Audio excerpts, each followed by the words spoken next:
Welcome to the EST Hangout. This is the EST Hangout, and today's guests are...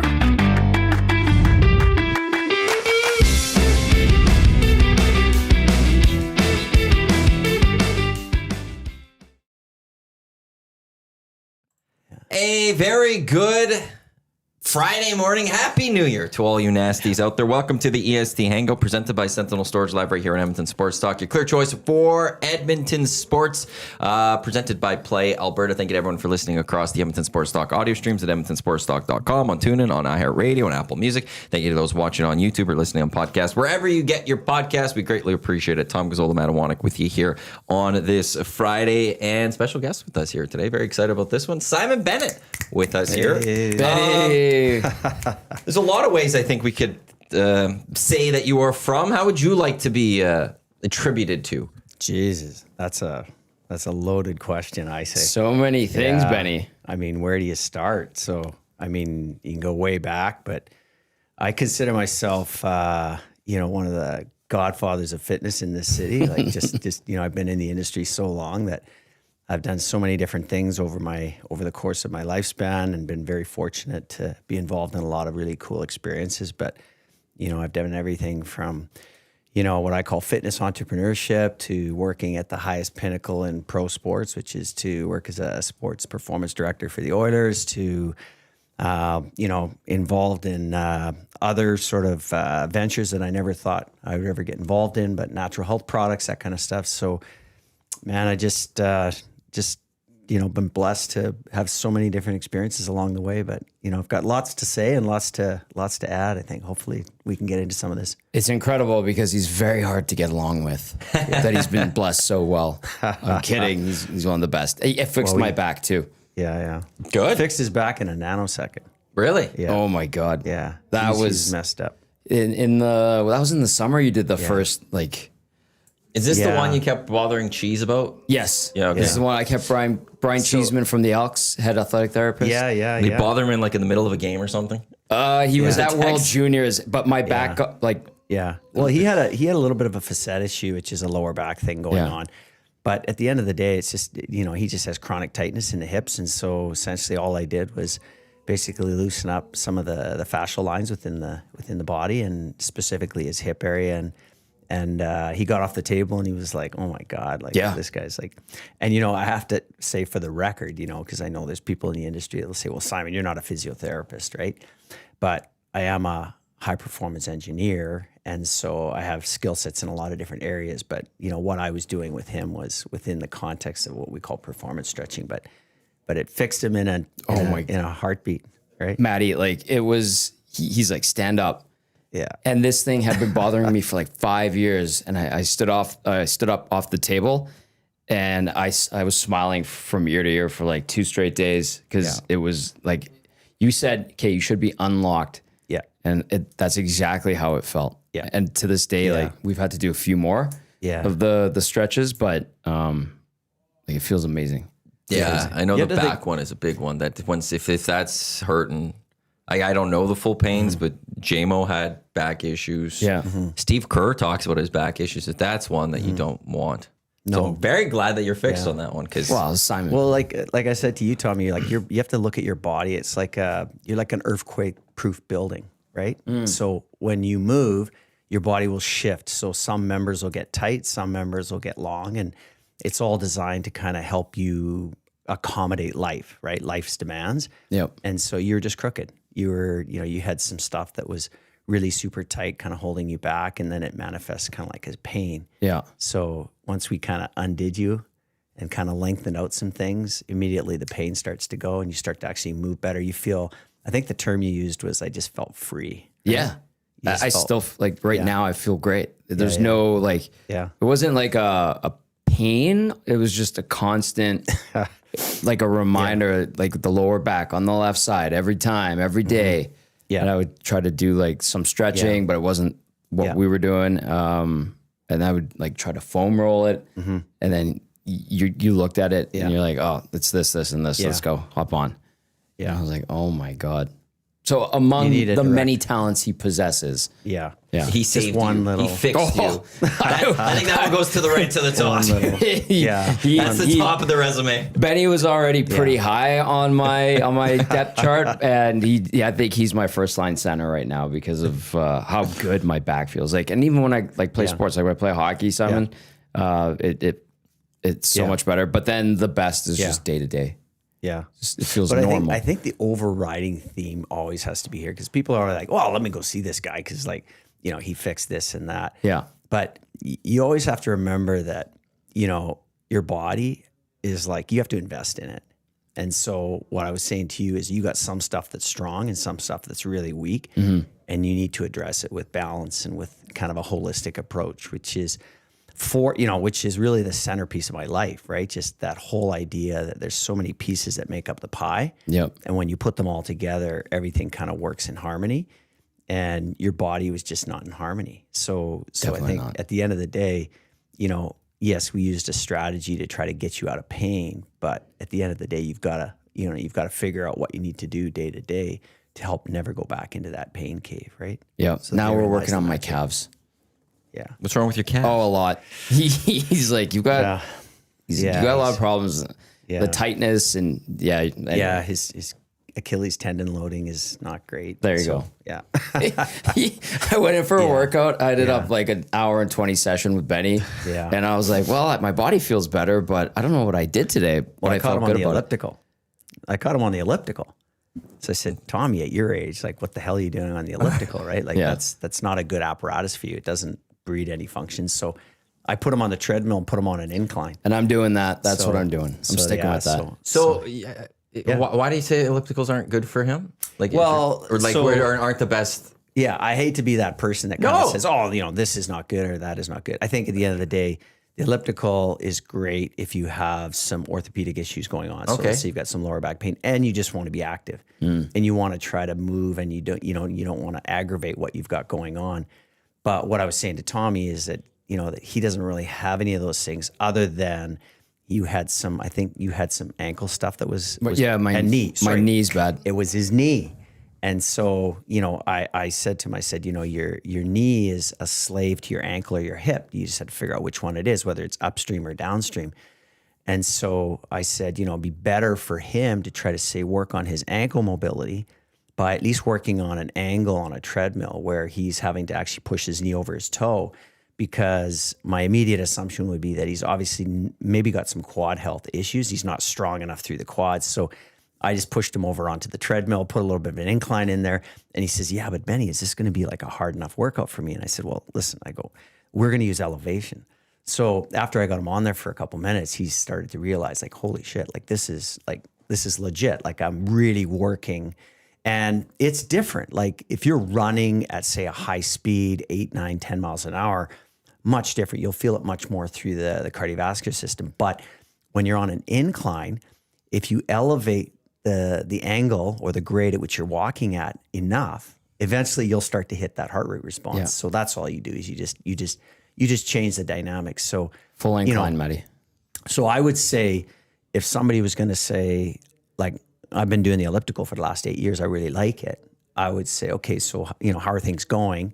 Do a little bit of an intake with them, and then maybe try to push them into something that might give them a little bit more functionality, like a treadmill where you're walking up an incline. At least it's going to have a little bit more, musculoskeletal benefit as opposed to just strictly just, aimlessly on a treadmill where you're not really getting a lot of joint input, right? You're just pretty much I don't even know what the movement of elliptical is. You call it the dancing machine. Well, yeah, it's sort of you're not really dancing because it's pretty awful. You're going in a kind of a singular.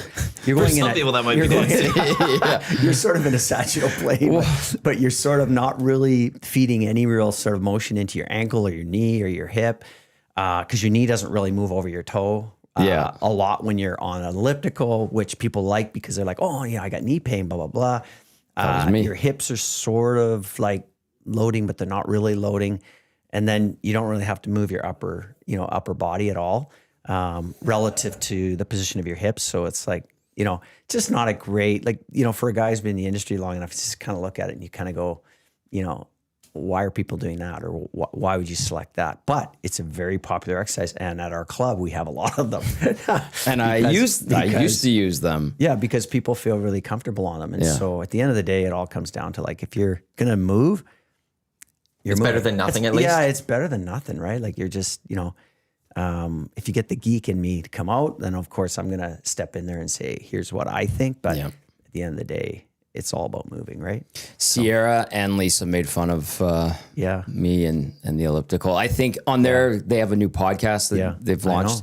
And they brought it up, and Sierra made a comment one day at the club, and it hurt my feelings. I'm not gonna lie. So if they're watching this, which they might not be, they're probably sleeping. They probably are. Yeah, because they probably don't have a whole lot to do, right? So they're that's very true. Yeah, very true. Maddie's been helping them get launched too. Yeah, I think they're all set. Yeah. There was one day I couldn't help them, and they said they would reach out to me if they couldn't get somebody, they needed to do something a little quicker, and I was busy over the weekends. Yeah, and they didn't reach out to me, so it seems like they're good to go. Top. But they made fun of me. The girls do. They watch, right? Like they'll do the founders workout on Friday, which I host at 3:00. Are we having that today? And actually, so we took a two. So where is this? Just sorry. We're talking about my club, Archetype, which is located in the Marriott Tower downtown, just off, just right in front, directly in front of Rogers. We've been there for 6 years, and it's a whole concept and ecosystem that I created. It's kind of like my brainchild around how you become high performing. And so we created the ecosystem to try to allow people to be able to engineer better performance in their own bodies. And for each person, that's different and unique. As Tommy would share with you, we have, so many different layers and types of members in the club. We have everybody who's just looking for just general day-to-day fitness, but we go right up to our elite high performance programs. So an extension of what I used to do with athletes, which is running a very robust, high performance program for hockey. We've got 75 athletes that work in it. So we have quite a range, and, our members love it. And so when we talk about the ellipticals, we say we have ellipticals going on in that club. So it's, I know you've loved going there. Yeah, I do. I end up most of the time talking with these guys, but that's the fun culture, part. right? Yeah. Well, we worked together at the Oilers, and Joel Schneider worked there as well. Mel Lowe, who's with the Oil Kings, Mason Kenny. It's a good group of people, making sure you're staying on track and they get to know you. It's actually really good. And a lot of the visiting teams and media and stuff, they always talk about how good the gym at the JW is, and that's Benny and how many decades of putting this together, because it used to have B3 in different locations, and now it's just centralized there, right? Like right now I'm just really pushing into this whole, I'm very visionary with what I do in terms of what are next steps. And so right now my passion play is really centered around performance longevity. So it's really trying to connect the dots between what those two things mean. So on one level you've got performance, and I think a lot of people sort of assume or naturally assume that performance just means elite athlete, all these things. But performance for me just means optimization. How do I optimize myself? And then longevity is just how do I continually, year in, year out, decade after decade, be able to continue to do this? And what we're finding is now, even at the highest levels, is that without longevity, you don't have sustainability. Without sustainability, you don't have consistency. And without consistency, you don't have performance. So they are intricately tied. And this is kind of where the direction is for me personally, in terms of, this incredible, vast thing that, we call the fitness industry, right?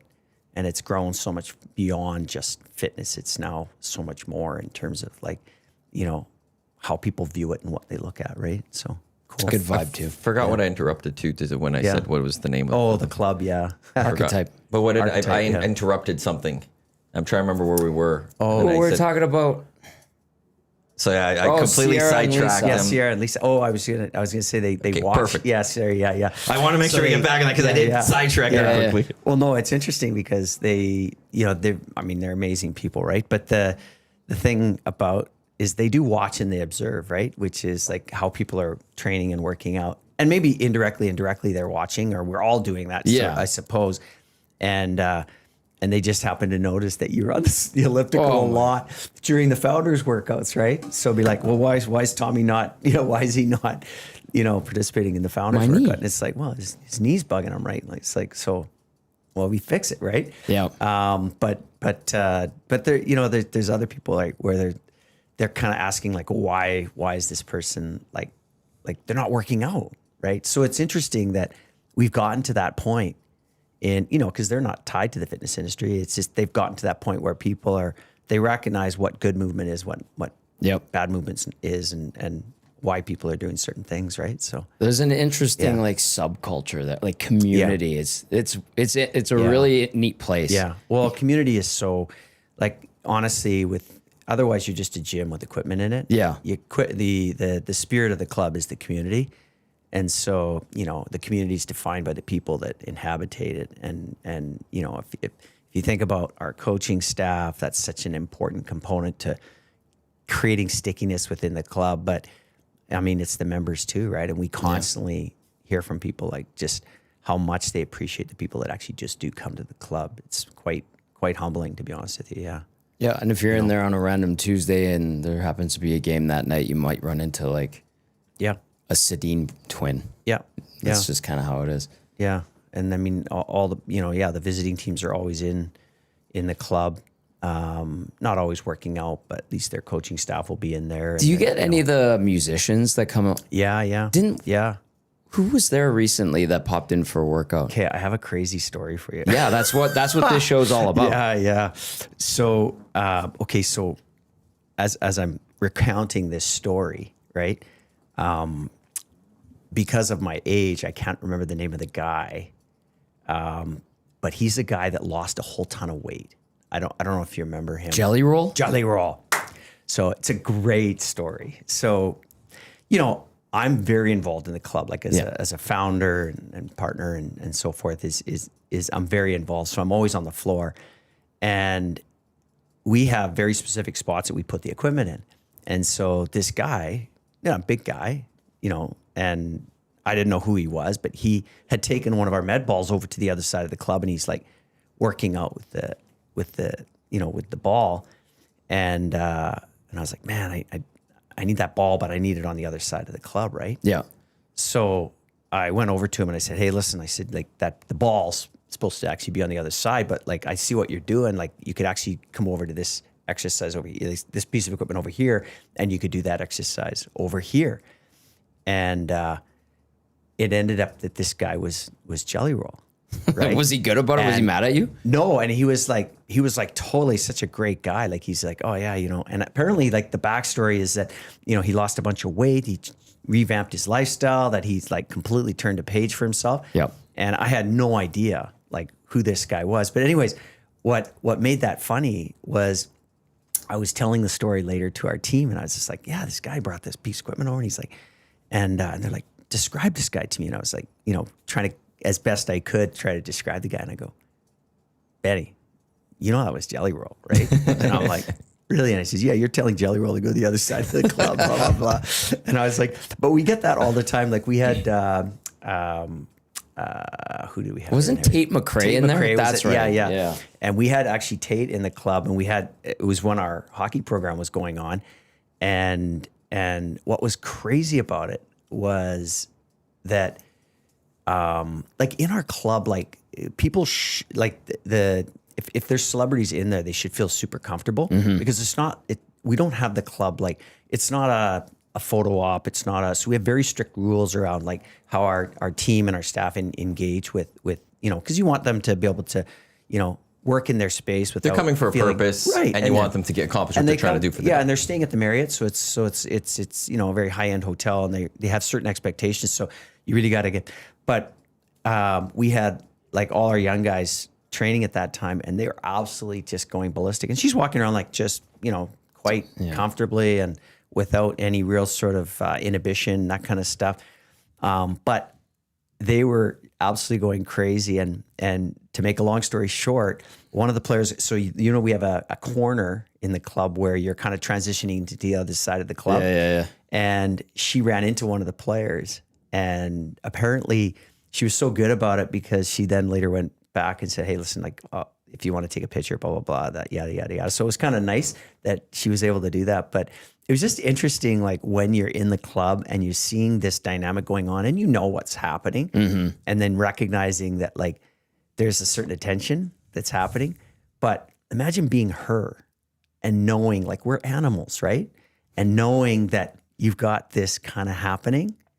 And it's not like she's there at like 5 o'clock in the morning and she's trying to get, stay under the radar. She's there in like midday where things are popping and stuff like that. So it's just kind of interesting, But I mean, yeah, we've had lots of like really great celebrities. I mean, we can go on and on and on and on, but I'm not a music guy. So a lot of like obviously music artists, but I don't necessarily, know everybody. They come in and it doesn't register the right way that register, but then one of our staff will say, hey, by the way, so-and-so is here. And I'm like, who's that? Kind of like almost a sort of element of ignorance, right? That it's just not aware. Simon will be like, hang on, I'm fixing Tommy's back. Yeah.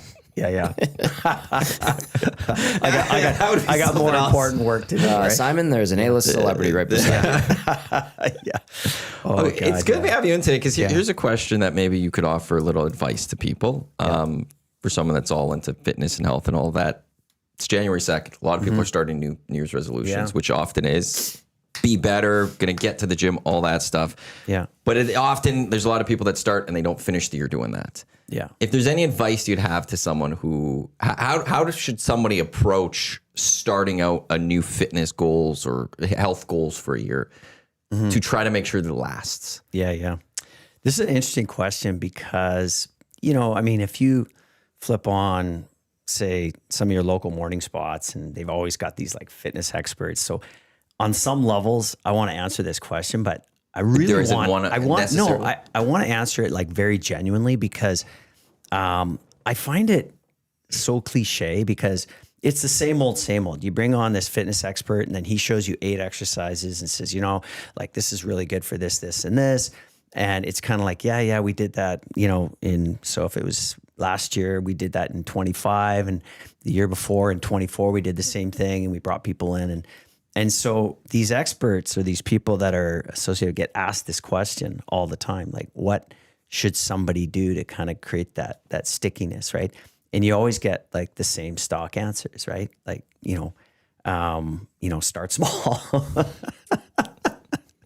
Chip away at it, be consistent, find a goal, right? You're mocking this. Yeah, and it's hilarious. Well, no, I'm kidding. I'm not trying to. But you've heard it year after year. Well, as you're saying it, it's just that when one question I was going to ask is it to start small? Like that's where I was going to go. But you're right. Yeah, and so.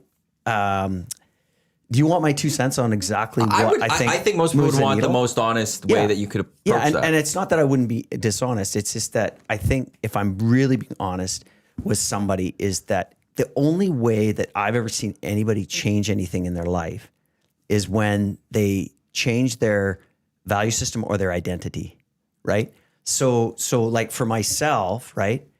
I see myself as somebody who's fit, healthy, I hold all the values, like it's my highest value. So a lot of people say, what's your value system look like? And I put my value system for health and well-being above my family. And the reason is because if I'm not good, then I'm not going to be good to the family.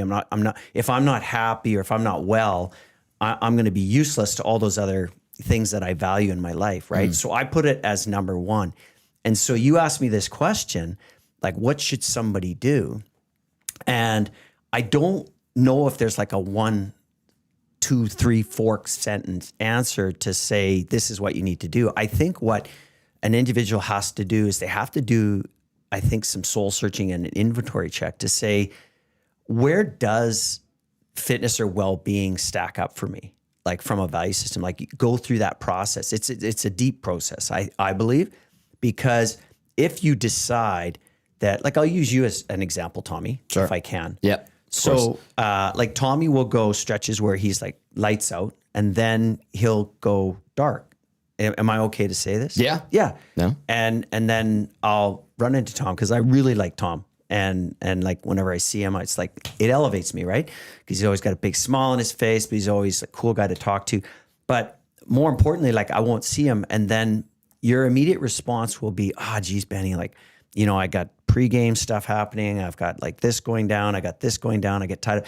And it's basically work that kind of gets in your way. Yeah. Right? Yeah. And so what I would say is that, without trying to be, without being disrespectful, I would just say that, like for me, that would never happen because I have the value of health and wellness higher than my work, right? If that makes sense. No, I get it. Yeah. And I'm not saying like it's like way higher. It's just that's the priority, right? Yep. Because I believe fundamentally and foundationally that I am better when I'm fitter and my healthier. I believe that my cognitive health is better. I believe that my sense of well-being, my mood states, everything is elevated when I am fit and well, if I can use those words, right? Yeah. When I take care of myself, right? And so what I would say is that in your case, you're probably an example of a guy who you lose your path a bit. And I'm not saying, I'm not trying to be disrespectful or anything like that, because far be it, you're a good buddy. But I think you lose your path. And so my thinking would be that the fitness thing's not sticky enough for you because you place your work above it. And that may or may not be, like, that's not a value for me to say that's better or worse, or that, I'm not going that direction. What I'm saying is that when you place a high value on something, change becomes seamless, right? Yeah. So I'm going to share something with you. So this is crazy. So I hate to say this, and maybe people know this, but I was a closet with, at least I thought I was, right? I was a nail biter. Okay. And so, but I always believed that I did it in the privacy of my own home or in the car, right? When I was driving. Could probably like a nervous habit, right? Like a, or something soothing, right? Yeah. So it's a soothing habit, right? My wife hated this habit, like hated it. She absolutely despised it. And I could tell like but she used to beg me for years, Simon, like, just get the stuff for your fingers, put the stuff on your fingers. And like you have no idea when you're sitting like at the table, you actually put your fingers in your mouth, and it just really bothered me. And it's like, it's really not a good look on you, Simon, right? And I would hear her and I would say, but okay, I had my own narrative going, but it's not that bad. It's like, I'm not that guy, right? And so this is crazy. So the other day, I was at the dentist. So, and I'm telling you, so just for the purpose of the story, for years, she begged me to try to do this. And there was times where I said, yeah, I'll do it. So one time I went and I got a manicure. And I said, okay, if I get a manicure, won't touch those nails, won't bite them, blah, blah, blah. Yeah. It lasted for, I think, a month, and then back to biting nails, right? Ooh. It was crazy. I know. I'm looking at Tommy's face. I was like, he's just I'm learning a lot about you right now. He's like wondering where the story's going, right? So anyways, can you believe we're talking about nail biting? But anyways, there is a purpose to the story, because I went to see my dentist. And like, this isn't like the first time I went to see the dentist, but the dentist said to me, your teeth are loose on the bottom. And I said, wow. I said, is it concerning? He goes, yeah, I think I need to take an image of it. And he goes, he says to me, he goes, I think we need to image it, an x-ray. Yeah. And just see whether there's any bone loss there, right? He comes back in, he's shaking his head, and he's like, Jesus, he goes, there's a lot of bone loss there. He goes, I'm concerned. He says, like, it's not stable. He says, you could break a tooth, blah, blah, blah. This is my bottom teeth. Yeah. And all of a sudden I'm getting like this surge of like, not panic, but like, cause that's a value system that hits me, right? Yeah, yeah. So I'm back to the value system. So I'm looking at this and I'm thinking like, what's causing this? And he goes, well, Simon, you're a nail biter. And I'm like, oh my God, how does he know I'm a nail biter? So I asked him, how do you know he goes, I've known for years that you're a nail biter. He goes, I can tell by your teeth, like they're grounded, right? Huh. And I said, his name's Rod. And I said, Dr. Rod. I said, Rod, I go, from this point on, I said, I'm done with biting my nails. So I went home and I said to my wife, I said, I know what I was missing. It wasn't connected to something I value. I said, my teeth and my health is a high value proposition for me. And I said, I'm no longer going to bite my nails.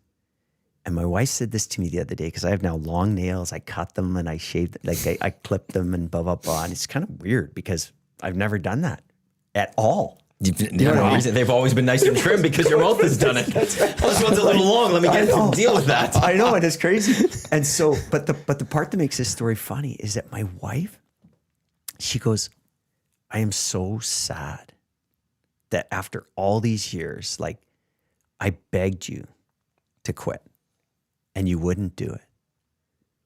And she goes, and then one thing, and then you quit, and it's like you'd never come back to the habit. So you have to, so this is interesting, right? Because you have to understand, like, if you're trying to break a habit, that's like trying to like break a concrete chain. Like it's impossible. Like smoking, right? As an example. Yeah.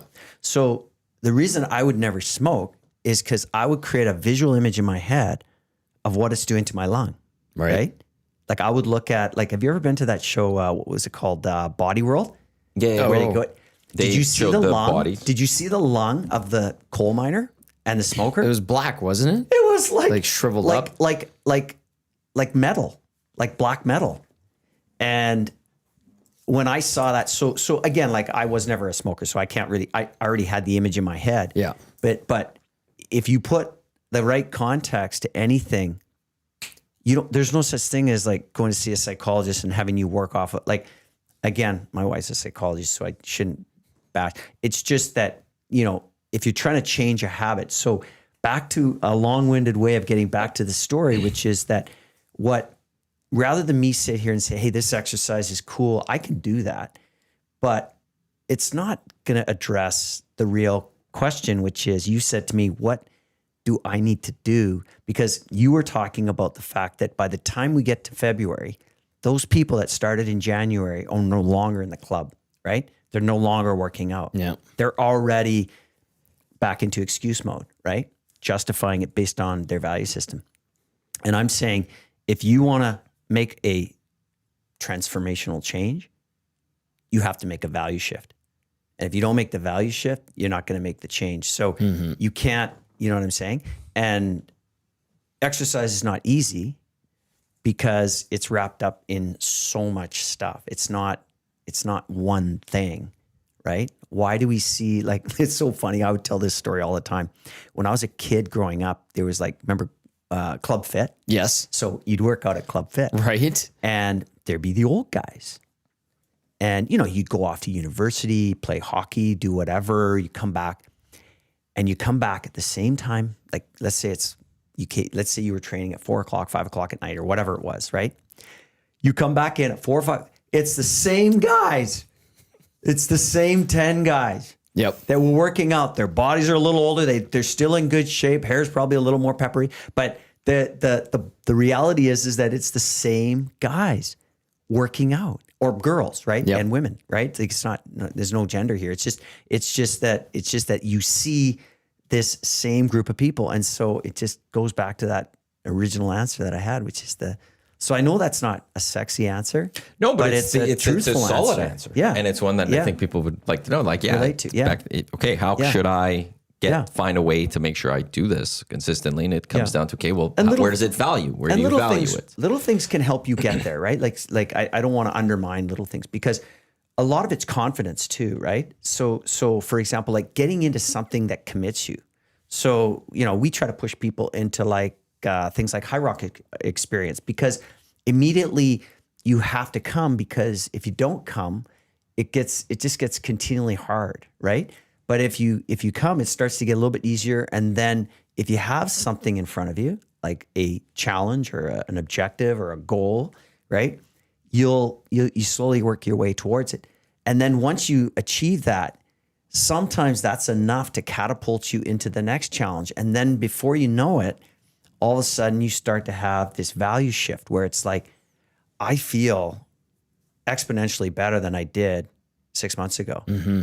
And so, but for each person, it's unique and different, right? But I see that happen as well, which is somebody gets sticky and then that's it. They're a lifer. They completely make a shift, but they made a value shift, right? They made a value shift at some point.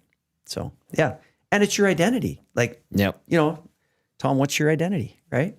You're this broadcaster. Yeah, you're a broadcaster. And so you fulfill that and you do everything to protect that identity. And just like I would protect my identity, right? And because it's the only thing that gives you a sense of like self, and it propels you to put your foot in front of each other, right? It's foundational. It's foundational. Like Benny says. Yeah. It really is. Like, you can, but you can tell the people that are the resolutioners, and you're like, you can almost at this point you're like, they're not going to last. Yeah. You can see them on day one. You never say that because, you always want to, you always want to be on the proactive, like you always want to be on the pod. Like you want to hope that they're going to, you want to hope that like they're trying to do something better for them, and you hope that it works for them. You always see the potential in people, right? To want to like, obviously make it stick and just catapult themselves into another level. But at the end of the day, we're there to support, and we're there to like encourage you. And that's why the community is so important, because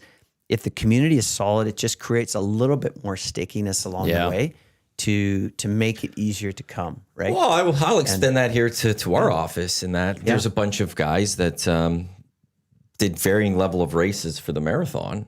Oh yeah, that's and like Gager and there was a jokingly mocking of them. It's like, oh, that's all we hear from you guys. But they come in and they're talking to each other about their trainings and how they're doing. And I think they all want to continue doing it. But there's been built a little community here of everyone trying to push each other to do better. And it's helping them all wanting to better themselves with each other. It's huge, Hernan, Jay. Reed's the grizzly old vet of doing those things. Yes. And they're trying to see who else wants to do it, but it's just like there's that little community. Dahmer, he's not part of us, but just outside. And I've just seen that internally here. It makes it sticky. It makes it sticky. It makes you want to, like, even on a hockey team, right? Like the coaching staff, they all work out, and if one does it, the other one does it. So they kind of indirectly motivate each other, and then before you know it, it's just like after pregame skate, they all go in the gym, they work out. Like it's just kind of like, it just becomes what they do. And then if you don't go, you kind of feel like you're missing out on a bit of the culture. Yeah. And so it just kind of is what you do.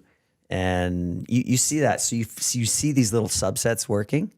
And so, that's why they always say, like, that's why CrossFit was so successful, because the guy was a genius. He figured out you build a tribe first, and then selling fitness is easy. Yeah. Right. But you had to build the tribe. And so, everybody's drinking from what's your WOD today? Like, okay, how many, what's your deadlift? Like, how many are you pounding out now? So it was always this thing of like, build a tribe and then you'll grow a business. Right. I guess that's Peloton too. Just Peloton connected to the world. You're connected, and you're always, even in your home, you could be connected to someone. Which is genius, because they did it online. Like, so they built an online community that was connected. And so they obviously, it was well thought out, well choreographed. And then, I mean, how fortunate were they to hit with COVID, because COVID just sent them to skyrocketed, skyrocketed, ROI. Shot up more than they were probably ever anticipating, because. Oh yeah. And I think it just helped it. I think they were already exploding before then, but I think it just. But instead of going like this, it went like that. But it's interesting though, how like, they sell content, and it's subscription, but they also sell treadmills.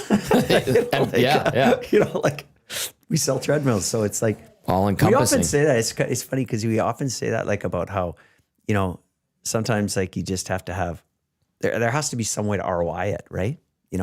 Like just with what you're doing in order to keep your passion going, right? Because a passion without some type of end game.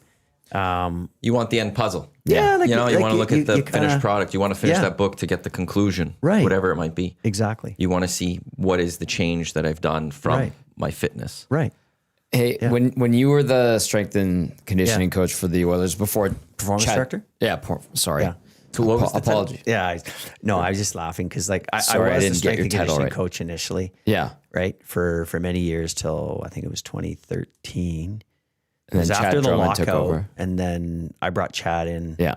And he kind of worked underneath me, and it was always his plan to succeed. But what was the title? And then, so I was the strength and conditioning coach initially. I was brought on by Craig McTavish back in 2008, right? Yeah. And that's when I first met you. Yeah. Back then, and worked as a strength and conditioning coach, and kind of the industry was really evolving. And at that time, the Atlanta Falcons were blazing the trail on.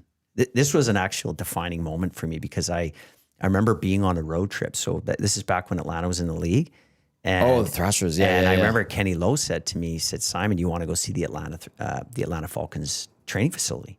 And I'm like, "Oh my God, absolutely!" Because I'd heard a lot about this guy Jeff Fish that was their performance director, and what they were doing. But we went there, and it was revolutionary. Like, it actually fundamentally, it was one of those things that I would say changed my thinking around things. And then shortly after that, I pitched the Oilers, or at that time it was Craig and Kevin and all the guys, on kind of a high performance initiative. But we were going into the lockout. So this was in 2012, right? Yeah. Remember, and it was half a year. Going back in January. I think they let go Tom Rennie at that time. And I moved to Oklahoma for those months. Right. Yeah. That's right. Yeah. And we had like Taylor Hall and all the guys were down in OKC, right? So what was interesting is that why it was defining for me is because I when I saw how they were operating, they were talking about things like 2008, right? Yeah. So how long are we talking about? A long time ago. They were talking about like how the importance in athletic training is core and movement and all these things. And they had cable systems out and like things like, the Kaiser machines that we had on the floor. I like those. And they were using these tools, and they were getting away from heavy lifting, which was interesting for football, using heavy lifting only as a strategic input, and really about injury prevention is kind of where they were going. And it was just fascinating because it was a big shift for me.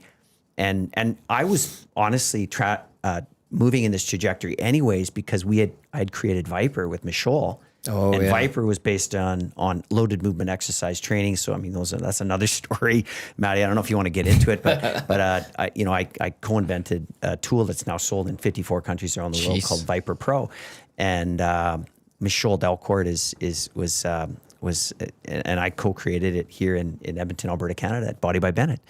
Anyways, and so we were always shifting that way. The Vipers are the ones that we... Yeah. Those things are neat. With the handles and all that stuff.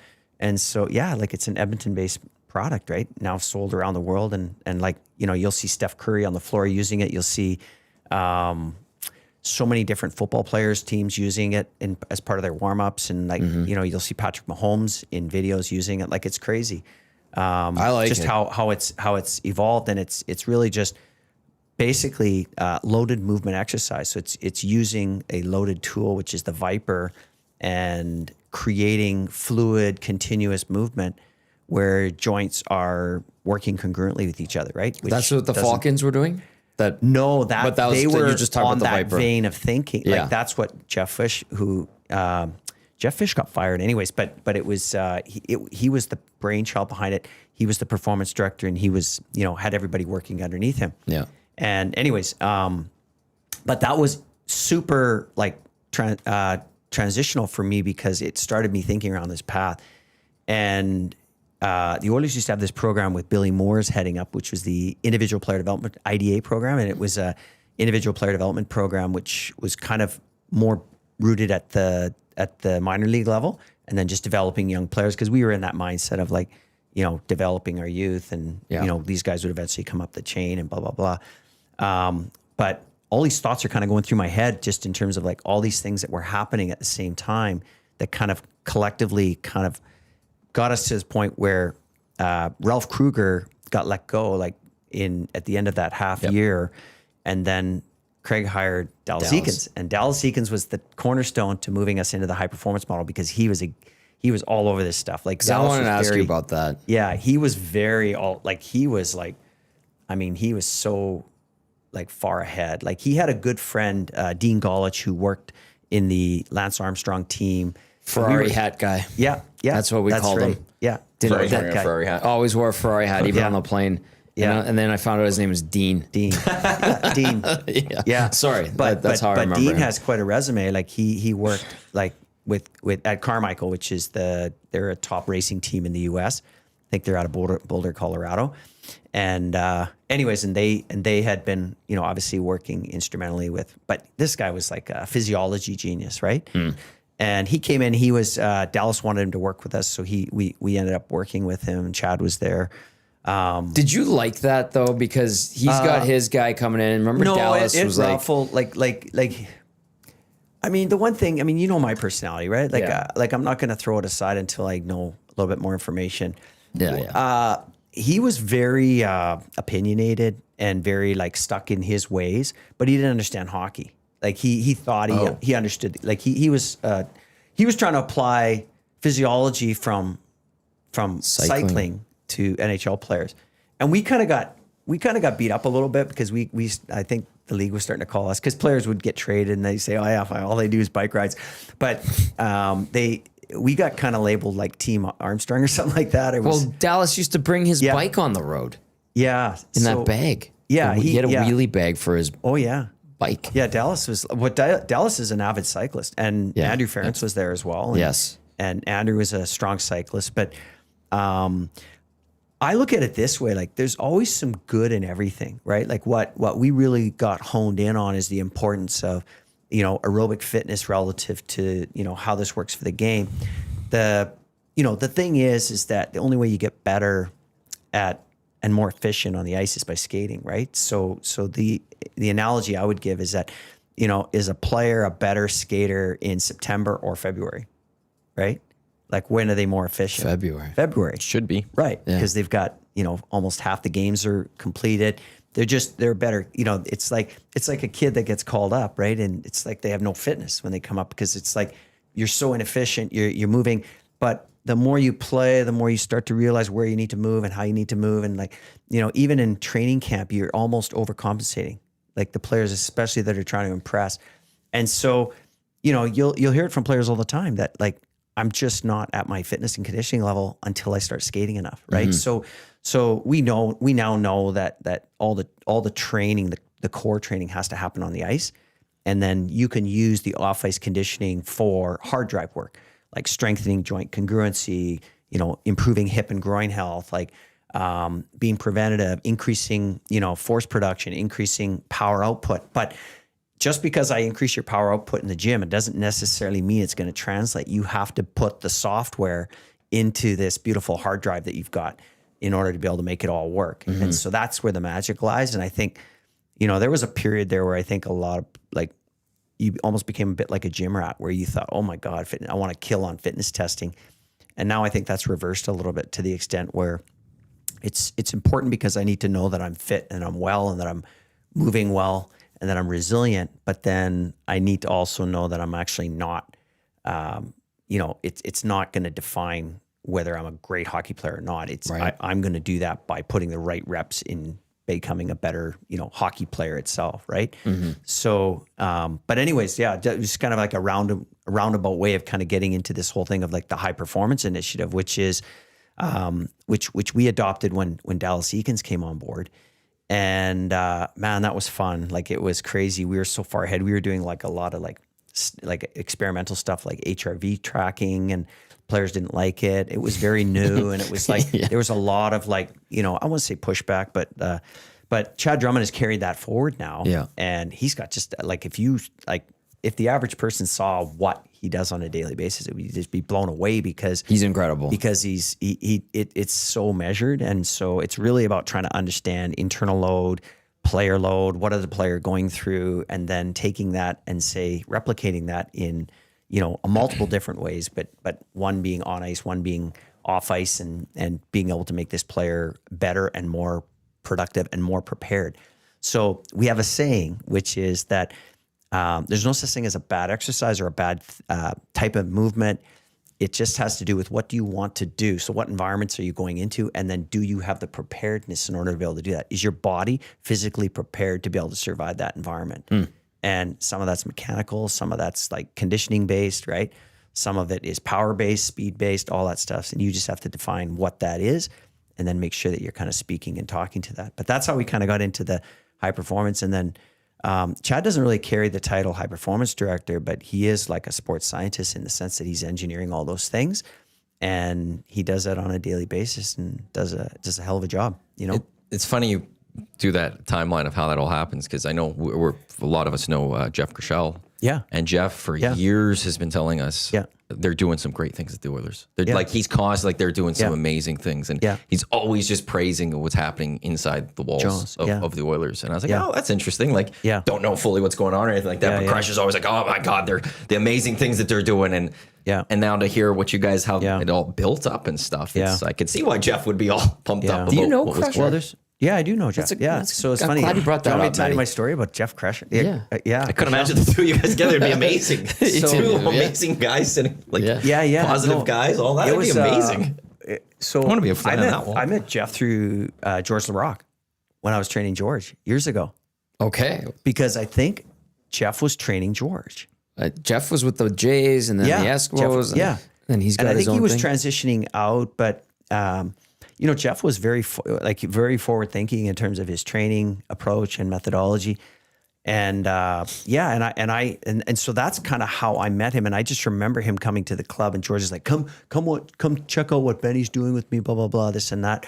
And so he came and visited, and then I think I jumped on his show? His show. Crush Performance? Like, Crush Performance. Like, I'm going to say I did a couple, like, phone call spots, I think, over the years. Crush Performance is on this station. Yeah. Oh, it is? Okay, great. Yeah, we brought it over because we worked with him 1260. That's how we got to know him. So he's nice. Wednesdays at 6 here on the station. Wicked. Yeah. Small world, hey? Yeah. And then, so that's how I know him. But he was like, he looks at things way differently. And you know, I think that his show just really pushed, you know, the boundaries of where people would think. And, you know, when he says, like, they're doing amazing things inside, like, the one thing that I built up over my time was talking to all the NHL coaches. They're all doing the same things, like, you know, with a varied degree. But generally speaking, they're all kind of like when it comes to information, there's no secrets. So, and technology and all that stuff that teams are now adopting. I think what really becomes, I guess, the deal breaker for a lot of this is, what is the culture like? In terms of, like, how is it engineered? And then do you have the buy-in from your coaches and stuff like that? And I think that's kind of what Chad has, is that he has, like, a really receptive audience, and he's got the respect of the players and all the rest of it. And at the end of the day, it's just like, hey, this is going to make you better. And you know, they do try new technologies. Like, I mean, you know, that there's a lot of stuff that's coming, right? In terms of, like, new ways of looking at things, like, you know, using handheld devices to cool your bodies down, to reduce your core temperature so that you could keep your performance higher and all the rest of it. So they're, like, in between periods. And so really, like, it's just like, there's a, you know, a crazy study that was done on, you know, using cooling mechanism on the hands to help reduce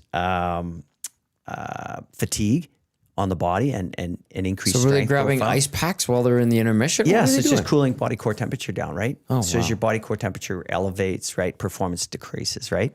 So you're seeing an improvement. So, I mean, you know, these things, like, you have to realize is that when you're at the highest level, it's always good to find the 2.5%, you know, improvement in you know, ultimate performance, and give yourself the opportunity to be able to, you know, if it's fatigue less during the game, or even if it's, like, you know, Kenny Lowe used to have this saying.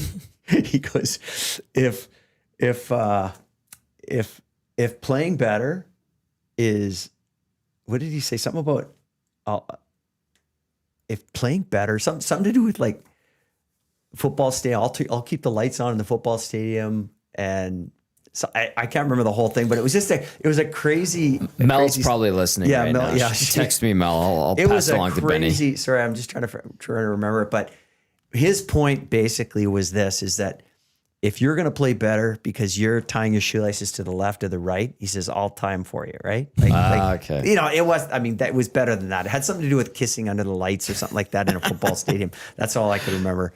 Anyways, maybe text Mel and see if she can remember. Maybe I'll text Kenny. Text Kenny. But it was, text Kenny and I'll text him and right ask now. him. But it was something to that effect. But basically, what he would say, or what he was saying, is that a lot of it can be here, right? And there's nothing wrong with it. Like even That's mental. even placebo effect in clinical trials, right, is real. Yeah, Like it's real. It's crazy. it is. But like, so you have to think about like where this all falls within the spectrum of like performance. And so like if wearing compression garment makes you feel better, like I know there is science and physiology around, what squeezing does, but if it makes you play better, keep it going. Okay, I Right? text Kenny, so we'll see if he gets see what back he to says, me. Maybe yeah. he'll be like, Simon's Yeah. crazy, or maybe he'll know exactly.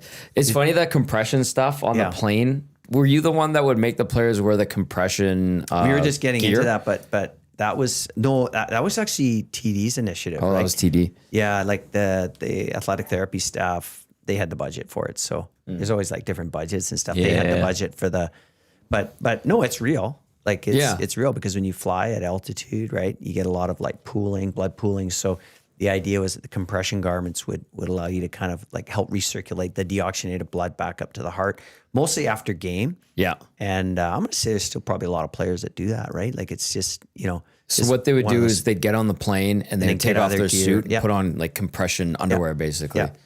Yeah. and fly like that. Yeah. Lots of merits to it. Yeah. And it's no different than like, Tommy, if you do like it helps stimulate. So there's other things it helps with, like, but it helps stimulate the parasympathetic system. So switching on. So like, the Normatec system that we have at the club. Yeah, I want to use those. Yeah. I don't know. I'm very intimidated by that stuff. Yeah. though. It's just like a pair of pants. You put them on, right? And then it compartmentally compresses starting from the foot. And then it just slowly, so it's kind of like somebody's like pushing up your leg. And massage. have you seen it? I Matt, think have I you know seen what it? you're talking It's about. like you'll though. see people So in like a it's lawn chair and they've got their legs Yeah. up and they've got these big things. It's Yeah. after workout type of. Yeah. Yeah, these things. Yeah. There you go. Yeah, I've seen Normatec. those. I've seen like the people with the throwing like on the Instas and stuff where they're sitting at home, like the athletes, and they're relaxing it Yeah. or whatever. Yeah. So it just it let's say, just generally speaking from a layman's perspective, it helps with recovery, right? But how it helps with recovery is it helps decongest joints. So like, for example, like when you play or train or exercise or what have you, you can get blood pooling in certain areas of the body. So what the compression garments do is they actually help push the blood back up to the heart. So it's kind of like it's like an assistance, right? It's passive, right? It's being done to you. But the research will show too that, like, if you wait an hour, your body will naturally do it on its own. So it just does it faster. And I just think it's just, these little things where you're getting 1 or 2% edges and stuff. But anyways, why we brought it up is because we have it at the club, and we actually use it more as a way to turn your parasympathetic system on. So after you play, train, exercise, or whatever you do, you want to switch on the healing system, right? Yeah. The rest and digest system, right? So that's why when you, let's say, are cramming for an exam or you're going through a period of heavy stress, why your body, why you don't get sick during that period, it's when you finish or when you write your final sentence in your exam or whatever you're doing, whatever you're going through that stressful period, like if it's a divorce or whatever, you get sick afterwards because your body is producing so much sympathetic hormone that it's protecting you, right? So cortisol actually will help defend your body, right? Protect your body. But once you take that breath back, right? Then your body goes into parasympathetic. That's when you get sick because your immune system starts to kick in now and starts to help repair and recover you. So then you'll start to bring on, like, if you got a cold symptom, you blow out into a full blown cold or what have you. And it's Then you just take it's Sense just Naturals. because Sense Naturals. Yeah. We'll get into that. But Yeah.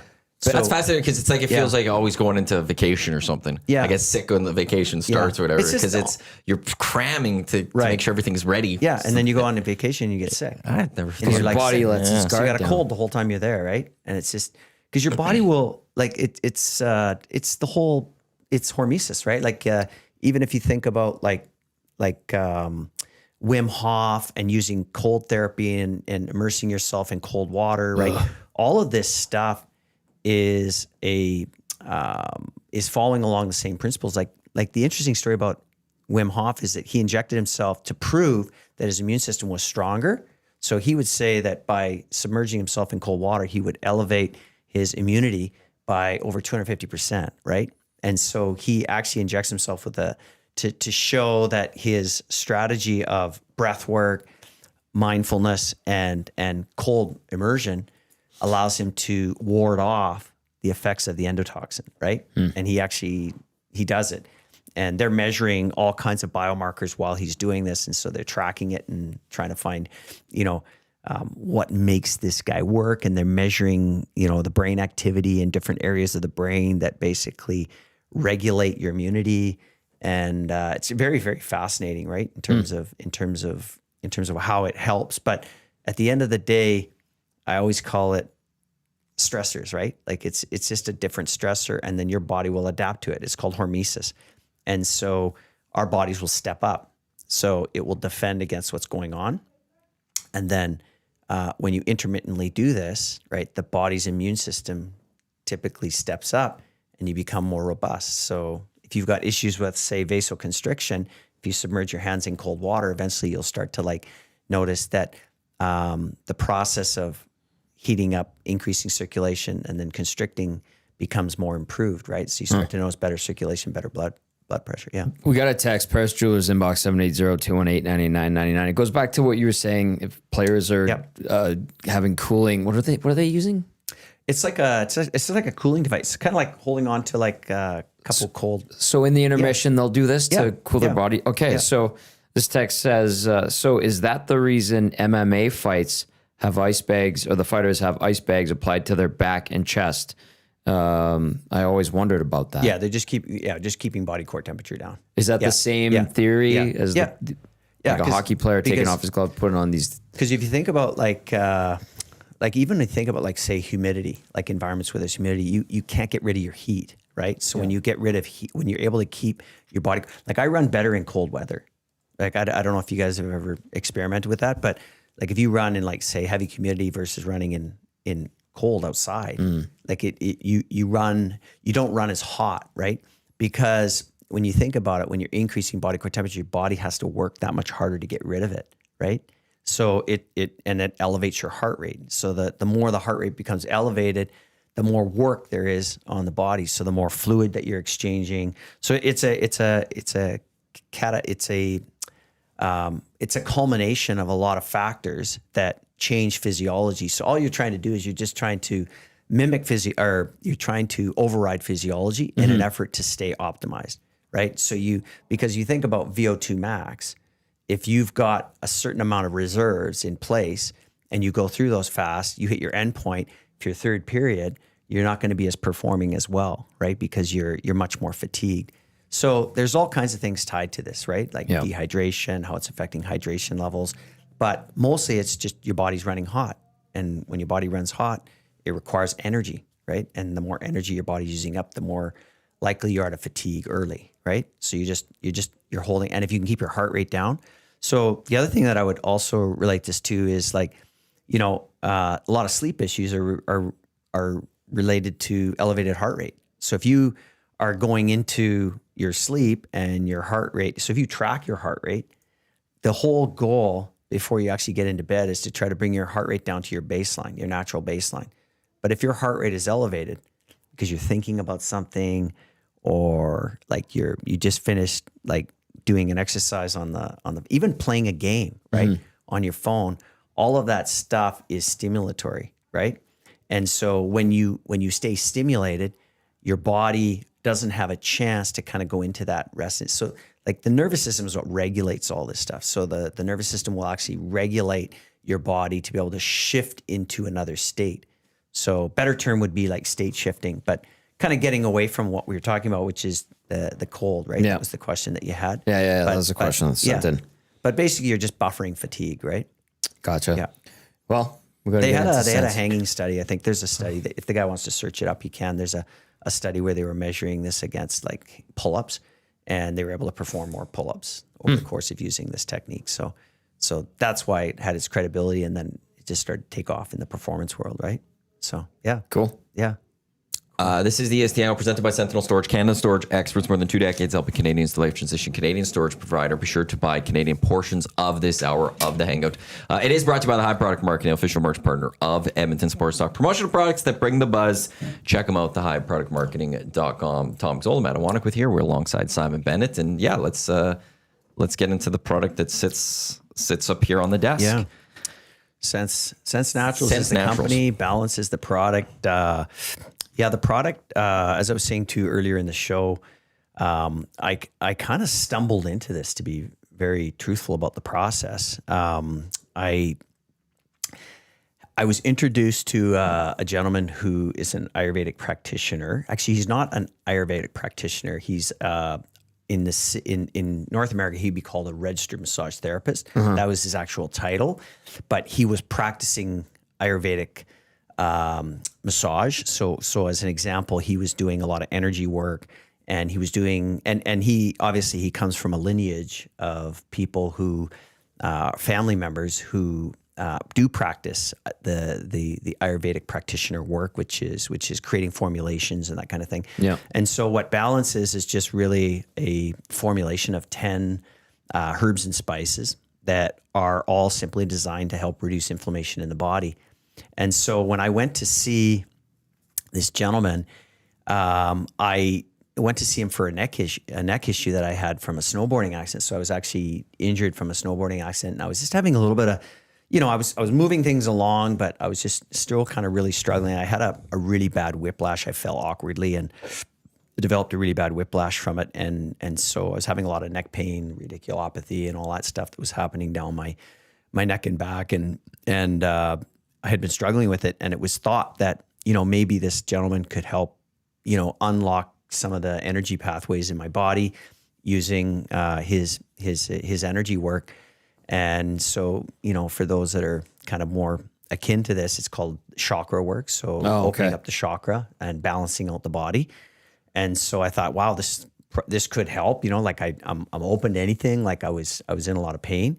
And so I went to see him, and it was amazing. Like the treatment that he gave me was off the chart. It was just like nothing I'd ever experienced. And he was just lining up my spine all the time and just working on these different chakra points. And he was using his hands to kind of open these things. It was just, it's almost, I can't do it enough justice to explain kind of how he was doing this. But he was also at the same time applying these oils to my body, but he would always get me to smell them under the tape. Like he would put his hands in, he'd say, to take a deep breath in, and then I would breathe in. It was like, and it would just be like this cocktail of like everything, and they were all the colors of the rainbow. So like deep reds and like greens and like browns and like, and just amazing stuff. And I finally just, while I was there on the table, I just said, like, where do you get this stuff from? And he says, I make it. So I was like, wow, that's interesting. Because I was looking for blends for the club, and I was looking for kind of holistic solutions, but these were basically oils that you would apply to your body. And I kind of knew a little bit about some of this stuff. And, but that wasn't balance. What happened at the end of the session is he just said, Simon, your body needs healing, and I'd love to put you on a family recipe. And so that's when he explained to me that he, came from this lineage of Ayurvedic doctors, and that, that this was a family recipe that had transcended almost a 300-year period. So like over the course of 30 years, they had handed this down, this recipe, this formulation. So, and a lot of this was just kind of coming at me like, whoa, like this is kind of almost too much information at once. But so as I look backwards, right, now that I've done all the back work on like what this is and how it works, is that the practice of Ayurveda dates back 4,000 years. It's the oldest whole food medical system in the world. Like it uses whole foods and, an approach they call Ayurvedic healing to help the body self-heal. Right. And so this is what they do in India. Like this is not, this is practiced in India largely. Here in Canada or here in North America, we use our Western medical system, and that's what they use there. So that's why people have kind of gravitated to this, because it does generate a little bit more like whole body healing. So it's got the 10 ingredients in it. So he gave me, he just said, Simon, just, take this twice a day. It's a tea, it's a powdered ingredient. It's all ground up. It's got 10 ingredients in it. He explained a lot of them I didn't really understand at the beginning. Yeah. Now I can get into each one if we want, but he just said it helps with inflammation and you need healing. And so I thought, man, amazing. Yeah. Twice a day, add lemon and honey to it. So it's like a tea. So I went away and I started, you know, I left that. I remember saying to him, I go, Tobias, like, I'm a tough case. So I said, but I'm bought into like anything that helps with health. You know, I'm willing to try anything. And so I remember thinking to myself, like, yeah, I'm going to be a tough case. Like, I don't know if I'm going to be like walking on water or anything like that. So about 20 days in, so I'd never told him about I'd always had, and I've shared this with you before, Tommy, which is the fact that I was an IBS sufferer. Yeah. I suffered with debilitating stomach issues, not colitis, but damn close. Like, and bothers me. It's very episodic, comes on, and then when it comes on, it's pretty debilitating. The symptoms are you get a ton of bloating, a ton of gas. You end up with, you know, incredible stomach pain at times. Foods will trigger it. It's just random. Like sometimes it'll just come on. Like if you're going through like a period of stress or whatever, it comes on, and it's kind of always there with you. And so the big thing is that most of the time when I ate, it would just like my stomach would blow up. I'd have to undo my belt buckle because my stomach would blow up so much that it would just be so uncomfortable. And I remember thinking in the very early stages of this problem, I felt like I thought, geez, you know, do I have like bowel cancer? Do I have like, so I started getting testing done and everything was coming back negative. So then you started like, you know, the advice was, well, you should start working with functional dietitians, nutritionists, figure out what's in your diet, blah, blah, blah, yada, yada, yada. And I did all that and I got all the expert advice. And I mean, it's just never moved the needle on it at all. And I just got to the point, so we're talking about a 25-year period here, like early 20s and then continuing on. I just got to the point where I was just like, this is just my new normal. Like, I'm going to try and like eat as clean as I can and just try and prevent the episodes as much as I can. Manage as much as I can. And that was I was in the closet. It's not like I would talk about this with anybody. I just was, you know, you're somewhat embarrassed and ashamed of it in a lot of regret, in a lot of ways. Yeah. So you don't talk about it. And so I was on this product and 20 days in, all of a sudden, I'd never had a normal bowel movement. Like I'm talking a normal bowel movement, guys. Like, you know, one you can be proud of, right? and where you're like willing to take a picture of and send it off to your buddies and say, hey, look at this, I did good, right? I never. Funny, that's a whole South Park episode. Yeah, I know. Bono's the biggest poop in the world. This is a good one. I never had it, right? And so, but all of a sudden, I'm like normalizing, right? This is polite language, right? Yes, I'm normalizing. We right? appreciate that. And so I'm like, wow. So I called Brad, who's my partner in the business now. Yeah. And I said, Brad, said, I know you've been asking me about like if I noticed anything, but I said, I don't know, this is crazy. Call me crazy, but my bowel movements are normalizing. And he said, that's crazy. I didn't know you had all that stuff. And I said, yeah. I said, like I've been suffering for a long time. And so he goes, you should talk to Tobias. So I went back and I spoke to him and I said, Tobias, is this stuff supposed to be helping with GI? And he goes, that's when he stopped and he said, Simon, he goes, have you looked into the practice of Ayurveda? Like they're very straightforward. Indian, especially practitioners, they're very direct with you, right? And they don't give you a whole lot of information in the sense that it's like, if I give you this, it's meant to help you and heal, right? Yeah. And he was very like direct with me and he said, Simon, like this is what Ayurveda is rooted in because it starts with the stomach and it starts healing with the stomach because the practice of Ayurveda is healing systems. So if you think about your digestive system, that's a system. If you think about your musculoskeletal system, that's a system. If you think about your neurological system, that's a system. So it's about system healing. It's about systemic healing. Yeah. And so he said that is the core foundation to Ayurveda. The practice of Ayurveda is the stomach. And so, they have the doshas and what foods you should eat, what foods you shouldn't eat, like depending on your dosha. So what made this really interesting is the light bulb went on. I'm like, wow. And you have to understand, like guys, like I share this story actually with people at trade shows where I was on probiotic formulations, like to help reseed my gut. I was doing everything that was recommended to me from a naturopathic standpoint. I was eliminating foods. And none of it was really working, especially the probiotic, because I thought reseeding the gut, that's going to help me stay strong. It never seemed to last or never seemed to stick. And the other thing that was happening is that my bloating was starting to go down. Like I wasn't getting as many events. So this is about 30 days now. And so I'm like kind of low key sort of blown away but also very cautious, right? And he said, Simon, he goes, this is going to heal your stomach. He goes, it'll probably take about 90 days, but it's going to heal your stomach. And he goes, but you just got to stay with it. And he goes, I recommend you go to a 3rd dose, right? So he put me on 3 doses. So this product normally calls for 2 doses, but he put me on a 3rd dose so that upped my levels, right? And I can explain why that is later. But so I went to the 3 doses. And guys, like I have no more GI distress.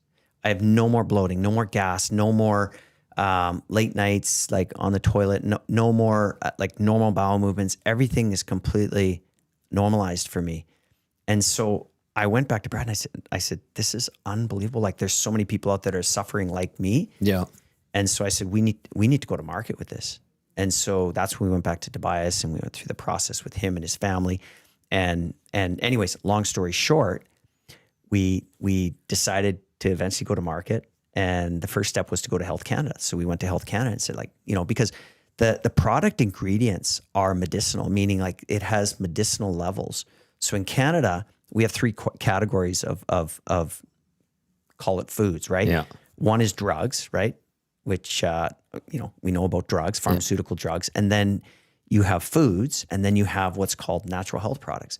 And natural health products can make similar claims if you show the clinical work or the evidence-based trials that have been done on these individual ingredients. So things like turmeric, beetroot, fennel, cacao, ginger, cinnamon, all of these things have had study work done on them, and they have very specific claims attached to them. And so we were able to do that because we finally got approved. It took us almost a year and a half to get it through Health Canada. But the reality is that we survived it. And so we are a natural health product. We're an NHP. We have an NPN number, which allows people to have the confidence that our product is, it has not just the efficacy behind it, but it also has the assurance from safety standpoint, which is that all the ingredients are tested. Because sometimes, people think that, foods that are coming from India might contain contaminants, so heavy metals, that kind of stuff. So all of that is screened for through the process of becoming an NHP. So we're lab tested before the products are blended, and then after the products are blended. So once the product is blended to our formulation. So it's the dosing though that's the key, is the amount of the product that you're actually taking in. So if you're not getting at least 1 gram of turmeric in your dosing, you're not getting enough to be able to reduce inflammation. So if you want to make the claim that the product helps with inflammation, you have to be at the right thresholds in order to make that claim. So if you're underdosing, if you say that your product helps with inflammation, it's actually a false claim if it contains, curcumin, which is the active ingredient in turmeric, right? That's the stuff that actually helps with the healing. So our product has all that. But what was crazy was when we went to Health Canada, it was like, yep. Because you're trying to figure out why it worked. Yeah. And so that's where science connected with ancient wisdom. Because they didn't do this. They didn't go into a lab in India. They did this because, they're called apothecaries in India. They would mix these things together as Ayurvedic doctors, but they would give it to people, and then they would, through the practice of trial and error, they would figure out what dosing worked best. So they would add more turmeric, they would add more, green tea, that kind of stuff. Yeah. And so that's why the formula is so critical to this whole process. Like, this is what makes it different, is that it is a recipe designed to help reduce inflammation. And by virtue of that, it is profoundly impactful on GI health. So if you've got bloating, gas, joint pain, that kind of stuff, that's where it's helpful. But joint pain is a big one as well. So if there's a massive study, actually a landmark study that was done on turmeric and osteoarthritis knee health. And that study shows conclusively that pain was reduced and that healing was improved as a result of taking turmeric, just specifically turmeric. But remember, we have turmeric, green tea. We have, it's called matcha, right? Which is the more concentrated form of green tea. But we've got matcha in there. We've got fennel in there. We've got tulsi in there, which is also known as holy basil. So when you start to unpack, so the formulator never really shared with us why the ingredients did what they did. That's not how they do things in their culture. But I went back as a geek and I unpacked it and I went through it tooth and nail. Yes, and I know this. And so one of the things that our product helps with is anxiety. And the reason it helps with anxiety is because there's a powerful adaptogen in there called tulsi, which is also known as holy basil. So a lot of people know holy basil, but it's also known as tulsi. And tulsi is a spice in India that is readily used in their formulations because of its ability to help reduce and lower anxiety states in your body. So why does our product help with sleep? That becomes the number one question. Why is it helping with sleep? It helps with sleep because most sleep is attached to anxiety. So remember I said to you, if you're going to bed and your heart rate's elevated, you're anxious, right? You're in a sympathetic state. If your mind is racing, if you're thinking about this and you're thinking about that, if your subconscious mind is got you distracted or has got you elevated, you're not, there's no way your body is going to get down to a level where you can produce melatonin and then fall asleep. So this product has a fair amount of tulsi in it that helps serve, but it's only one of the ingredients that kind of do that. Cinnamon has that effect as well, but cinnamon is also very helpful for, type 2 diabetes, which is insulin sensitivity. So there are studies that show that it's helpful with helping improve blood sugar. So by increasing sensitivity of the cell. So it's kind of funny because when you start to go through and you go ingredient by ingredient, you realize like it's this intricate formulation that has been cleverly put together that allows it to have this self-healing effect on the body.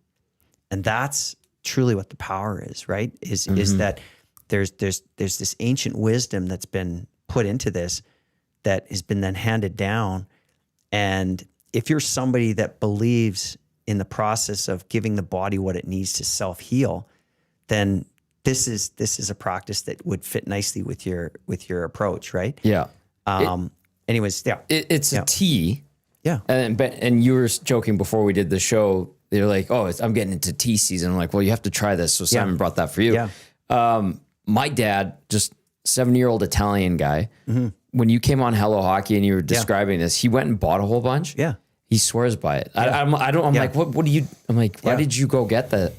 Like, interesting. That's great that you're supporting it. He goes, no, he's like, it helps me feel better. I mean, he likes his red meat. He likes a rum and Coke from time to time and a few beers. And he's like, it has helped him. And I'm like, okay, if that works. And he swears by it. So I was really surprised that he actually took to it the way he did. Well, and then I started, you gave some to me. Mm-hmm. I use it when I get sick because I can't stand Earl Grey, Orange Pico, whatever. I was like, Benny, I'm getting sick. You're like, try this stuff. Mm-hmm. It's powerful. It's like, it hits you, but it's good. It's interesting that you brought that up because like the one thing that I always try to share with people is like first of all, I've never been involved in any supplements in the past. Like this is the first one and the only reason I got involved with it is because it speaks to my value system, which is that it is a culmination of ingredients, but it's also part of an entire system. So if you understand the practice of Ayurveda is about balance, right? It's about creating balance within the body. So you have to think of it as like pieces of a pie. And so I would be remiss if I said to somebody like, hey, just do this and then all the other things are going to take care of you. Mm-hmm. This has to be done in conjunction with a holistic or an integrated approach. Like it has to be combined with other factors as well. You can't drink balance, drink the tea, enjoy the tea, eat at McDonald's, have no level of movement in your body and expect everything to disappear, right? That's just have a great BM. Right. Like that's exactly. Drink copious amounts of alcohol, all that stuff. It just simply won't work, right? So that's first and foremost, right? But just with what you were touching on there is something that we're really trying to get our customers to understand, and that is that it's a routine, right? If you want to do this, you have to be committed to a routine of incorporating something from a nutritional perspective into your diet that is something you haven't introduced in the past, right? Mm-hmm. So it would be no different than you having a value system around eating, more greens or more fruits and vegetables in your diet because you understand that they contain high amounts of soluble fiber. And so by virtue of that, that's going to help you with, gut health. That's going to help you with, your ability to be able to move, cholesterol out of your body effectively by attaching to cholesterol, blah, blah, blah. This is something that has to be done in conjunction with more of a healthier lifestyle. And so, but it has to be tied to a routine. Like you can't, like you just said to me, I just do it when I get sick. Yeah. Right. So, and you've told me many times, you're like, no, you should be drinking every day. Yeah. Like that in and of itself is not the approach that we would go with this is that if this is helping with your immune states, then your immune state doesn't get fortified by you starting something and stopping something and starting something and stopping something and starting something and stopping. It gets fortified because you have a habit that's been developed over time, right? And you've been consistent with it. So as we have a text about that, by the way. What's that? Will this product help me lose 40 pounds and make me a stud like Tommy? Haha. Oh crap, I'm out. That's a text that just came in. That's crazy. Yeah. Well, it will help with weight loss if weight loss is tied to some kind of immunological thing. But most weight loss is usually tied to, and I know the guy's being funny. Like he's cracking a joke. Yeah. So I don't even know if it's worthy of a response, but I would say that if somebody, because we do get that question on occasion, right? Which is like, will it help me with weight loss? And we not to be gender specific with this, but there are certain people and individuals that have difficulty with mobilizing stored fat. So I would say that if your inability to be able to lose weight is tied to stress, right? And you introduce something that helps you buffer stress or helps manage stress, that kind of stuff, then you could say indirectly that the product could help you in that regard. Yeah. But you'd have to probably have other practices going on as well that would help facilitate that to a greater extent. But the routine is key with all of this because, the question that we often get asked is how long should I be on the product before I start to notice things, right? So, recognizing that we are not treating symptoms here, right? So a symptom would be like if you all of a sudden, coming down with a cold and you're starting to notice that your sinuses are getting a little bit like, blocked up, and you're starting to notice. So you take an antihistamine, right? Immediately you start to clear up, your sinuses clear up. That would be removing a symptom. That's not removing the cause, right? So what this does is this helps work as a food to help fortify the immune system, helps with lowering inflammation states because chronic inflammation derails our systems, right? And so in my case, if I go back to myself, with having elevated states of gastrointestinal inflammation, I was never able to reseed my gut. But when I was able to lower those inflammation states, for the first time, my gut started to heal itself. So if you probably had a picture of my internal flora, it's probably significantly better than it was 4 years ago. And that's why I don't have as many episodes. That's why I don't have as much gas. That's why I'm able to digest the foods that actually I'm absorbing into my body. And so I don't have leaky gut anymore. I don't have, foreign particles leaking through my intestinal wall, getting into my system and creating an immune response in my body. All of that stuff has been reduced. And so by virtue of that, all my symptoms are gone, right? Yeah. But we're getting questions about this too. Someone texted in and said, would this help with gout? Gout? Yeah. So gout is a uric acid issue. So I would say gout is a little bit different because gout is, typically it can be associated with more of like a it could be a dietary issue. You've got too much red meat in the diet, and so therefore your body is producing too much uric acid. But what I would say is that, and again, like also I would first and foremost say I'm not a physician. So when it comes to physician-related questions or questions that would be more suited to a doctor, we always, as a natural health product, we're always required to defer out to that expertise. But what I would say is that a lot of things are related to immunity, right? So if I give the immune system more fortification, like if I'm actually able to strengthen the body's ability to fight and defend against things, it could indirectly help with things like gout.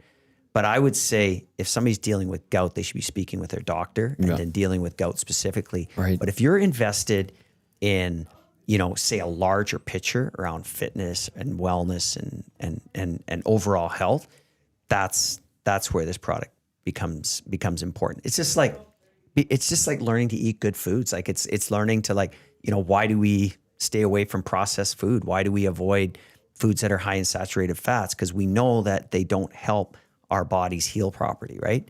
And so the more that we're able to avoid those foods and the more that we can select foods that are actually doing good things for our body, then subsequently, then we allow the body to heal naturally. And so when we do get colds or when we do get set up with things, we actually are able to fight and defend ourselves against those things, right? That's what this is about, You getting a lot of questions? I was getting, starting to get some. Yeah. Getting in this, Yeah. Oh, no, we're good. No, go ahead. Yeah. Well, No, do you have to reset? Yeah. The only thing is I need to get the player over under at some point. Okay, Alberta, we'll which we play can do over-under. in a few minutes. Okay. There's no more questions? Yeah. Well, I was in the inbox. Now I'm looking at some other stuff. Benny, you've covered a lot in this. Yeah. It's crazy. Yeah. So where can people get it? I guess that would be a big thing. So we sell online. And so the product is, so you can go to, sensenaturals.ca and you can go to our website and visit the website, or you can go on our Instagram, Sense Naturals, or you can go to our Facebook account, Sense Naturals, and you can purchase it through there. Honestly, even just having a conversation with your phone, if you say, hey, I'm interested in Sense Naturals, just start noticing it popping up in your feed. Ironically. You start asking about For anything. Yeah. But Benny, I know the answer to this because I've known you and we've talked about it. I've used the product, and I know people, my friends or my dad, and I know Belzy uses it too. But if someone's looking at this going why, just an average Joe going why do I need this? Yeah. Why is it going to help me?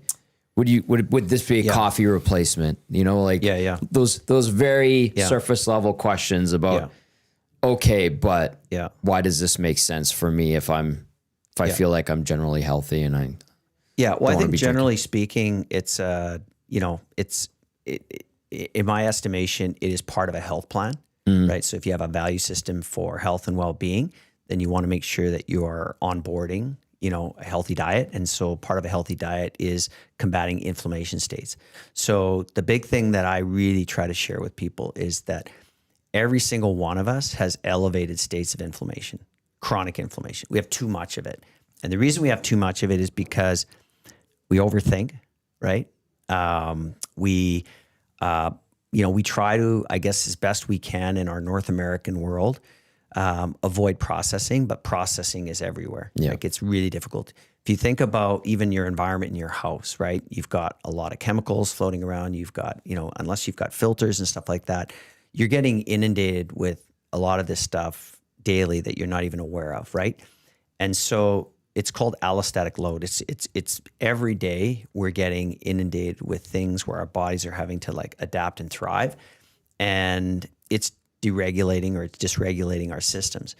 And so that's why autoimmune states are so pervasive in our society, because autoimmune states are created from inflammation, right? So we just become derailed, right? And so that manifests in chronic fatigue syndrome, like weird pains, like aches, like joint pain, a lot of arthritis is not just osteo, it's rheumatoid, right? Which is an autoimmune state. So it's our body's now attacking, our immune system is now attacking our joints, right? And so we're having to look for, new joints because we don't have any cartilage left in our knees because our bodies have attacked itself to the extent that we don't have that protective buffer that exists between our joints. So at the end of the day, I always come back to the fact that it's about inflammation and the fact that we have too much of it.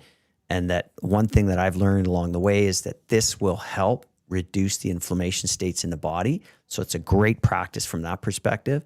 And everybody has it. And the question is like, is this something that I could see myself doing? If you adopt this habit, you need to adopt it as a routine. It can't be just something where you just like, I'm just going to throw it in with my smoothie. You have to go through the process. Ayurveda is very detailed. The reason that it has to be served as a tea is because this is actually more of an elixir. Not so much a tea, but more like an elixir, which is this integration of these 10 ingredients, but with a practice using lemon and honey. Every single ingredient is intentionally designed to be able to help with the absorption of the ingredients. So if you look at honey, it has a purpose to it. If you look at the heating process, turmeric, for example, right, is a great example of like, it's a root. And so the active ingredient in turmeric is the curcumin. And if the curcumin is not able to free itself up, right, which means like if it can't bust through the fiber that surrounds or encases the turmeric, the curcumin, then it's not going to get released into the tea. So the process of heating helps with the absorption. Mm-hmm. And if you think about herbs and spices, like in India, people cook with this stuff. So that means it's heated. So there's simple design and understanding as to why this works and why the ancient wisdom exists. But it has to be a routine practice where you can't just throw it into a smoothie. You have to sit down, take time for yourself, and consume it as a hot beverage and go through the process of really enjoying the ingredients that exist within it and allowing it to become a regular part of what you do. And so I think I was going to talk a little bit about just with respect to, what people can expect to see. Yeah. So like in the early goings, you'll notice that because the tea does give you a bit of energy. So we do share with people that if you take the tea too close to bedtime, the tea can actually kind of elevate you to the extent where you're not quite ready to go down to sleep. It's not like coffee where it stimulates you that way, but green tea does have a certain amount of caffeine in it, and we have that in our product. But beetroot also gives you energy. So beetroot helps with vasodilation, so it increases blood flow, oxygen delivery to working muscles. Those are some of the ingredients that cause you to stay a little bit more energetic. Right. So if you're consuming it right before bed. So one of the things that you see or notice in the first early goings is you'll start to notice you get more energy. You'll start to notice like, hey, I got a little bit more pop in my step. And so that's right out of the gate, right? Mm-hmm. The next thing you'll start to notice is that you're a little bit more calm, right? And that's where the adaptogens like the Tulsi and the holy basil and stuff like that start to really work on your body in a positive way. So you're starting to notice like I'm a little bit more relaxed. I'm not as like wired up. You'll start to notice in that first month you're sleeping better. If you've got sleeping issues, you'll start to notice like, oh my God, like I'm starting to really I don't know, for whatever reason, I'm noticing I'm going down a little quicker and I'm staying down longer. So you'll start to kind of notice these little pieces and then the real healing starts to take place after that. And that's what I experienced, right? Was, symptoms, right? So my symptom was pain, right? Yep. Gas, bloating, that kind of stuff. Those are symptoms. That all started to kind of really become almost non-existent by the time I was 2 months into it. And then you'll start to, because when you think about healing, like if you're healing a cell, it takes time. Like new cells become healthy cells, right? Mm-hmm. And so that process of us turning over cells and producing better cells and more healthier cells, right? That process takes time, right? And I use the example of like blood, like, if you think about like your blood completely turns over in 6 months. So those are all new cells. So if you adopt a healthier lifestyle, those new blood cells are a byproduct of that healthier lifestyle that you've just adopted. So those are why it becomes so important to the process of routine, because if you don't develop a routine, you don't give yourself you don't give your body the time to be able to actually self-heal and realize the value and the results that come specifically by taking this new product or this product that has these 10 ingredients in it. Right. Right. Is this loose or baked? It's loose. It's loose. Okay. Yeah, it's not. So it's not like it's ground up. Yeah. So it's like powder. It would look like powder. And like, do you want to crack the lid because that one's yours? Hey. That's yours, Maddie. You gotta smell it too. Like it. So it has a Because I have seal on it. So do you? Yeah, because I have one of those things you put it in, then you can dip in your teas or hot water and stuff. Yeah. So you just if you push the thing that way, yeah. It's potent. Yeah. And I'm surprised too. I'm like, how long is this gonna last? So Maddie, you got a full one. Yeah. So actually, Maddie, the one I brought you. Boys have to do some vacuuming. Well, after. no. Sorry, the one I brought. I should have told you this actually before, but the what I brought you is the ones that we shipped a bunch by air. We only shipped, I think it was like 100 jars, and we shipped them by air, and it broke our seals. Oh, yeah, that would make sense. So what I brought you is one that was broken, and thanks, and Benny. So that wouldn't be I care about you guys, but anyways, that's why the powder kind of came out when you cracked the seal because the seal was cracked. It came up. But honestly, what we had to do was we had to reinforce the seal because when you go in air, it's the pressure, right? Yeah. And so the pressures broke the seals. So we had to go to a different seal. That makes sense. So That's the learning process of having a But company. like, did you inhale it? You should. I did. Yeah, because like if you actually, You know what's funny, stick your Benny, snout is there. like Earl Grey. Like if I'm feeling sick, yeah, and I want to have tea, Earl Grey makes my stomach Turn. uneasy. Yeah. Does it? Yeah, and same with just like an orange pico. I don't really do green tea, but when I use this, it was fine. It was good. Like I liked it. And Well, you got to yeah, put and the I honey and the lemon in there. I'm a huge honey lemon guy. Yeah. Yeah. And I think honestly, I would say like Earl Grey and all these things, I guess are good, but like I just do assume they that's what have you do any- when you're sick. yeah, That's I why think- I would take it. I don't know if they Didn't make me feel good. Yeah, I mean, I guess because I know too much now, like just about quantities, stability. Like when we went through Health Canada, like there's stability testing you have to do. There's like stability standards. There's obviously the quantity components that become so vital to the process. And I just wonder, like, what are you really getting in terms of active ingredient in any of those I don't know. teas? It made me feel better. Like though. I think the tea business blew up years ago. Like David's Tea, I think was the big one. But they Starbucks had their own Teavana or something for a while. They closed that one down. But I was never a tea drinker. No. And what the thing I hated about tea is it just felt like it was like just like thin water with flavor. Yeah. And I just didn't like, coffee grounds you. Like it's like, a good cup of coffee, like black, it's like, it's got a thickness to it, a texture to it. That's what the tea offers, right? Is there's a texture because the ingredients, like when people make this tea, when you put the ingredients in, they don't dissolve in water because it's fiber, right? Yeah. It's plant material. So when you mix it, you have to keep stirring it and swishing it because if you sat without drinking it for like 30 minutes, the product would settle at the bottom. So you have to be a bit of a swisher. And so sometimes people are like, "Oh, I love this tea, but I hate the last few sediment bits, that gets left at the end of it." And so It's good for you. What we say is like, okay, that's all the active ingredient, and you need to consume that. Yeah. So you have to become a little bit. So we teach people to kind of swish and find a way to kind of actively consume the ingredients in whole, as opposed to just like letting it all sit in the bottom and then go, hey, well, the tea was okay, I guess, right? Yeah. I know we have to get to over under. I'll just say my trick to that is when I get to like the last couple sips, I swish it and then chug it all down. Chug it all down. Yeah. Yeah. Yeah. Yeah. I'm used to that with the like coffees or whatever. So they sometimes will still get there too. You just always got to be ready to go with that. Once again, people want this one more time. So yeah, just our website, sensenaturals.ca, and then obviously our Instagram account, Sense Naturals, and website as well, Facebook account, Sense Naturals, and we have a whole social community. You can get onto our social community there as well and find out latest tips and tricks with Ayurveda and all the rest of it. It's called balance. It's balance. Over under for Play Alberta. Download the app. Visit them, playalberta.ca. Oilers, by the way, today, this morning, they have recalled Isaac Howard and Quinn Hudson from Bakersfield. Yesterday, they did loan Max Jones down to Bakersfield. Oilers Flyers tomorrow. If I set it at 1 point, the Oilers get tomorrow. Over under. Over. They're going to win? Flyers, wow. Yeah, the Flyers got their butts whipped. They're better this year. Busy month. Games, It's the start of a busy month. 15 games for the Oilers, 11 home, 4 on the road.